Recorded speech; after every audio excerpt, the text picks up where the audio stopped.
How to send crypto from the Crypto.com app to an external wallet. So that is it. If you found this video helpful, please like, share and subscribe, and thank you so much for watching. So let's get started. First of all, open the Crypto.com app on your mobile device. Then simply select Crypto Wallet in the sidebar.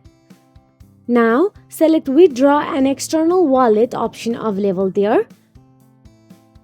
You will now need to whitelist the address. This is the security measure to ensure that crypto from your wallet only gets sent to account that you approved.